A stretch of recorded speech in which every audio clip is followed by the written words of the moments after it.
Let's rewind for a moment to understand how we ended up here. The story of the C919 doesn't start with a single blueprint or a top-level corporate meeting.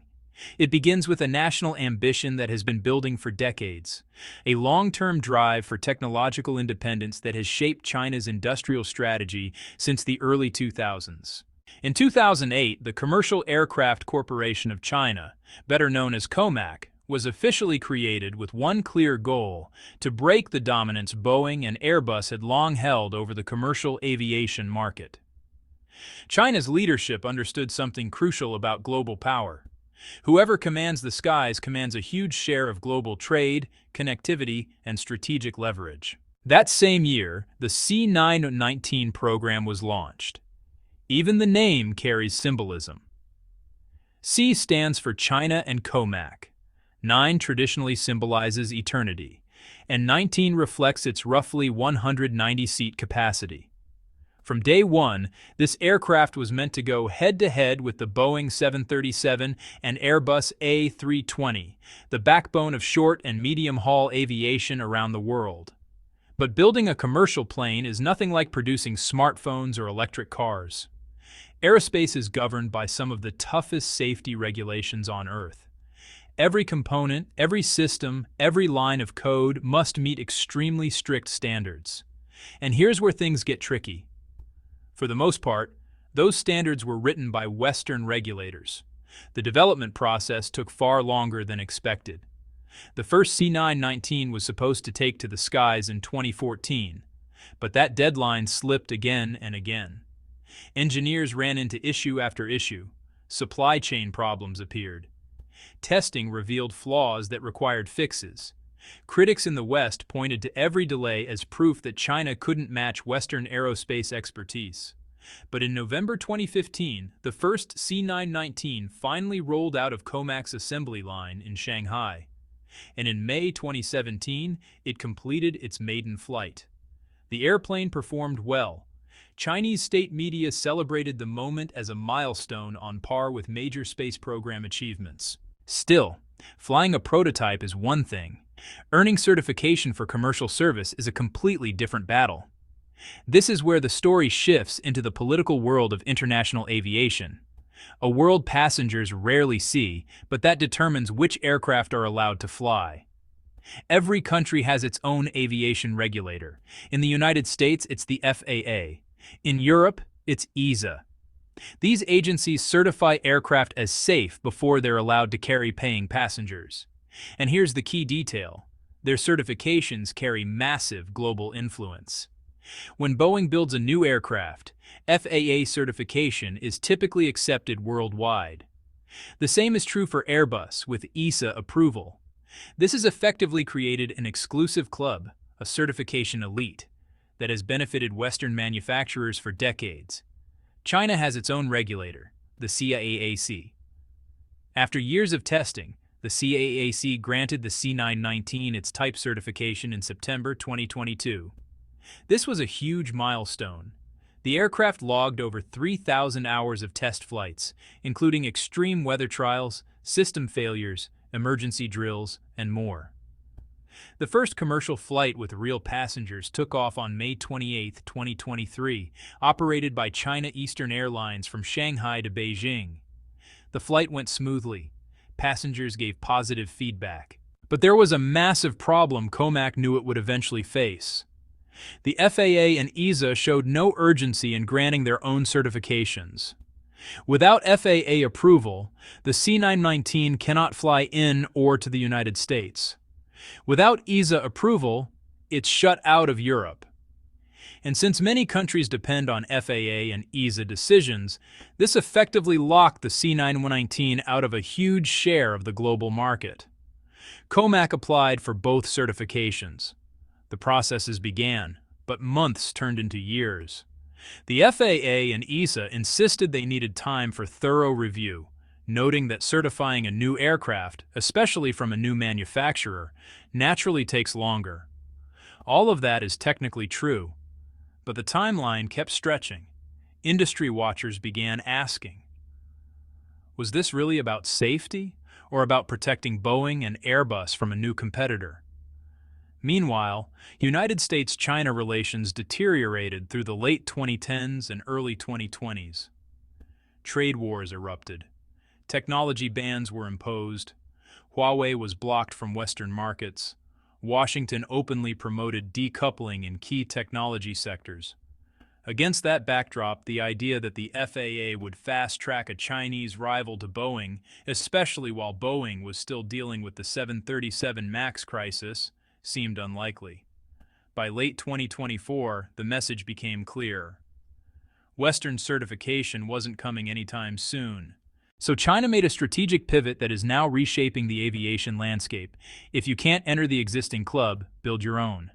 Through 2024 and 2025, COMAC shifted its strategy aggressively. Instead of waiting for Western regulators, the company targeted airlines in regions where China already had strong economic ties and where frustration with Western dominance was growing. Russia was the first major target. It made perfect sense. Post-Ukraine sanctions left Russia unable to buy new Boeing or Airbus jets. Its fleets were aging, and airlines were cannibalizing planes for spare parts. The country badly needed replacements. By early 2025, reports suggested Russian carriers were in active negotiations for C919 orders, potentially hundreds over the next decade. For Russia, the C919 was a lifeline.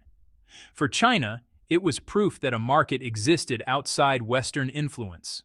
But the real surprise came from the Middle East. For years, Gulf carriers, Emirates, Qatar Airways, Etihad, were among the most prestigious customers in aviation, known for buying the newest and most advanced aircraft. They had long been loyal to Boeing and Airbus. But political and economic relationships in the Middle East were shifting. China became the region's largest trading partner. Investment soared under the Belt and Road Initiative. Some Gulf states grew frustrated with inconsistent United States policies. So when news emerged in late 2024 that Middle Eastern airlines were seriously considering the C919, Western analysts were shocked. These weren't sanctioned or desperate carriers. They had choices. Their interest came with conditions: reliable spare parts, maintenance networks, and assurances that choosing the C919 wouldn't disrupt their existing global operations. Still, the talks were genuine, and they revealed something Boeing and Airbus had overlooked: a growing resentment of the duopoly. Airlines were tired of having only two options, tired of pricing power, tired of delivery delays. The C919 might lack Western certification, but it offered something the market had been missing: choice. Now we get to the crucial question: is the C919 actually any good? Debate has been intense and, honestly, often influenced by politics. Western critics call it inferior because it uses many foreign components, while Chinese media praises it as a world-class competitor. As usual, the truth is somewhere in the middle. The C919 is not fully Chinese in the strictest sense. Its engines are made by CFM International, a United States-French joint venture. Its avionics use Western technology. Critics argue this proves China hasn't truly built an independent aerospace capability. But this, overlooks reality. Modern aircraft are global products. Boeing and Airbus rely on thousands of suppliers too. What matters is design, system integration, and safe production. And by that measure, the C919 is a real accomplishment. COMAC designed the airframe. Chinese engineers built the flight control systems and carried out the testing. The aircraft meets safety standards, at least according to Chinese regulators, whose processes aren't wildly different from Western ones. Performance-wise, the C919 has a range of about 5,555 kilometers, slightly less than its Western counterparts. Fuel efficiency is competitive, though not best in class. Passenger comfort receives solid reviews with a modern cabin design. Is it better than the 737 or A320? Probably not yet. Those aircraft have decades of refinement behind them. But here's what matters. The C919 is good enough, safe enough, and efficient enough, and in aviation, good enough at the right price can really reshape an entire industry. To really understand the C919, we have to zoom out. This isn't just a story about an airplane. It's a story about the shifting global order. For 75 years, the international system has been shaped around United States economic and military power. The dollar is the global reserve currency. American companies lead in most advanced technologies. United States military alliances support global stability. This system has created widespread prosperity, but also deep dependencies, with most of the world operating under rules set in Washington and Brussels. China's rise marks the first true challenge to that system in generations. With an economy that now rivals the size of the United States and technological capabilities advancing at high speed, China is no longer satisfied being a rule taker. It aims to become a rule maker. The C919 is just one element of that broader national goal. It's not only about building airplanes, it's about proving that China can compete in the most advanced manufacturing fields. It's about cutting reliance on Western technology. It's about giving other countries real alternatives to Western products. When COMAC sells a C919 to a Russian airline or a Middle Eastern carrier, it's not simply completing a business deal. It's strengthening political ties. It's creating mutual dependencies that benefit Beijing. It's expanding a sphere of influence where Chinese standards, not Western ones, shape the norm. This is why Western governments have reacted to the C919 with such unease. It's not fundamentally about aviation safety. It's about strategic competition. The certification battle becomes a geopolitical tool. By withholding FAA and EASA approval, Western regulators limit the C919's global accessibility. They shield Boeing and Airbus from a new challenger. They maintain an international system where Western firms dominate the aviation market. But there's a flaw in this strategy. It only works if China actually needs Western certification. And increasingly, China has concluded that it doesn't. In every major geopolitical shift, there comes a point when the old rules stop mattering, when the rising power stops waiting for permission and starts carving out its own trajectory. We might be witnessing that moment in global aviation right now. For years, COMAC chased Western certification because it seemed essential. The assumption was that global legitimacy required FAA and EASA approval. Without those stamps, how could the C919 win customers beyond China? But then, something shifted. Maybe it was the endless certification delays. Maybe it was the realization that Western regulators might never approve the aircraft, regardless of its actual safety performance. Or maybe it was the calculation that enough of the world exists outside the Western regulatory ecosystem to build a viable business anyway. Whatever the reason, China's mindset moved from "we need Western approval" to "we'll build our own network of approved markets." You can see this clearly in how Chinese state media now covers the program. Earlier reporting highlighted the C919's potential to win Western certification and compete globally. Recent coverage barely mentions the FAA or EASA at all. Instead, the discussion centers on expanding China's domestic aviation sector, deepening ties with Russia and Middle Eastern partners, and framing the aircraft as part of the Belt and Road Initiative. The message is pretty straightforward. Western certification no longer matters to China's aviation ambitions. This marks a significant challenge to Western economic influence. For decades, the ability to set global standards and grant certifications has been a powerful lever of American and European power. If you wanted full access to the global economy, you needed Western approval. But what happens when the world's second-largest economy decides it doesn't need that approval? What happens when it offers other countries an alternative system that doesn't depend on Western standards? The implications go far beyond aviation. If China can build a credible aerospace sector outside the Western certification structure, what industries might follow? Telecom, medical devices, automotive technology. We're watching the early development of a split global economy, one system anchored by the United States and Europe, and another centered on China. And unlike the Cold War divide, this isn't about ideology, it's about power and market access. Inside Boeing and Airbus headquarters, the rise of the C919 has triggered reactions ranging from casual dismissal to real concern. Publicly, both companies downplay the threat. They cite their decades of experience, their enormous supply chains, and long-standing airline relationships. They point out that COMAC has delivered only a handful of aircraft compared to their thousands. They emphasize their technological lead. All of that is true. The C919 won't dethrone Boeing or Airbus in the near future. But that isn't the right question. The real question is whether COMAC will gain enough market share to shift the industry's balance, and whether it can improve fast enough to become genuinely competitive within a decade. History offers some sobering lessons. In the 1960s, American automakers mocked Japanese cars. 20 years later, Toyota and Honda reshaped the global auto market. In the 1990s, Korean electronics firms were dismissed as cheap copycats. Today, Samsung leads global smartphones and advanced chip production. Chinese firms have repeatedly entered industries as underdogs and climbed the ladder quickly.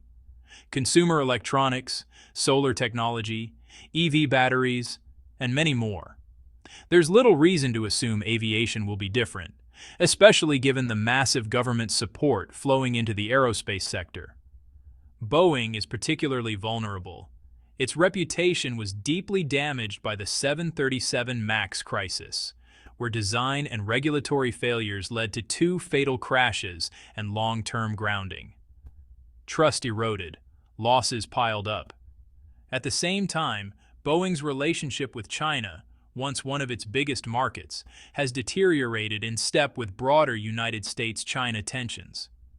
Chinese airlines that used to reliably buy Boeing jets have become far more cautious. Some analysts believe China has slowed Boeing orders intentionally as political pressure. Into this environment comes the C919, a homegrown alternative. Politically, the appeal is obvious. Why send billions to an American company when a domestic option exists? Airbus has managed these geopolitical tensions better. It has invested heavily in Chinese factories, creating jobs and goodwill. It's also viewed as less politically aligned with Washington, making it a more acceptable choice for Chinese carriers. But neither Boeing nor Airbus can ignore the larger trend. The long-standing duopoly is beginning to crack. A third competitor has arrived. Yes, it's starting from behind, but it has the support of the world's second-largest economy and a government determined to advance aerospace technology at almost any cost. Now let's shift to the airlines, the actual buyers who must decide whether to trust a new aircraft from a relatively unproven manufacturer. For Chinese airlines, the decision is simple. The government strongly encourages, sometimes effectively requires, domestic carriers to choose Chinese aircraft when possible. China Eastern, China Southern, and Air China have all placed orders. These aren't pure free market choices, but they're not forced purchases of a bad product either. The C919 fits their needs for domestic and regional flights. But what about airlines outside China, those that truly have a choice? Russian carriers are in a unique situation. Sanctions have cut off access to Boeing and Airbus. They're choosing the C919 because it exists, not because it's superior. Still, their urgent need gives COMAC valuable real-world operating experience. Middle Eastern airlines are a more sophisticated case. They're high-performing carriers with strong negotiating power and lots of options. Their interest in the C919 is based on commercial logic, not necessity. So what would make them buy it? Several factors. COMAC can offer steep discounts, possibly 20 to 30% below Boeing and Airbus. For airlines with thin margins, that matters. Boeing and Airbus are overwhelmed with backlogs. Some customers wait years for new jets. COMAC, as a newer manufacturer with available capacity, may deliver faster.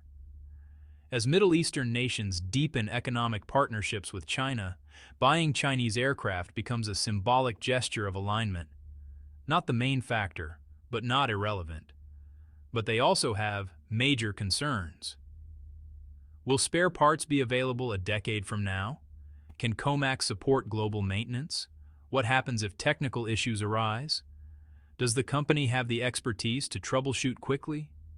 Different airlines will answer these questions in different ways, based on risk appetite, their ties to China, and their assessment of the aircraft. Looking ahead, several possible paths emerge for the C919 and the global aviation market it's reshaping. In this outcome, the C919 becomes a regional success, but never breaks out of the China-Russia Belt and Road orbit. Western certification never materializes. Most global airlines decide the risks outweigh the benefits. COMAC sells a few hundred planes, enough to keep the program alive, but not enough to seriously challenge Boeing or Airbus. This is the scenario Western aerospace leaders prefer. In this timeline, political tensions ease. Western and Chinese regulators find compromise language allowing limited mutual recognition of standards. The C919 gets FAA and EASA certification, maybe with restrictions, but certification nonetheless. This unlocks markets across Asia, Africa, and Latin America. Boeing and Airbus face real competition. This scenario is possible, but increasingly unlikely as strategic rivalry deepens. This may be the most realistic future. The world divides into two aviation ecosystems, one built around Western certification and one built around Chinese certification. Airlines choose based on political alignment and major routes. In this world, the C919 may never fly to New York or London, but it could dominate across Asia, Africa, the Middle East, and regions where China's economic influence is strongest. A separate supply chain, maintenance system, and regulatory framework emerges alongside it.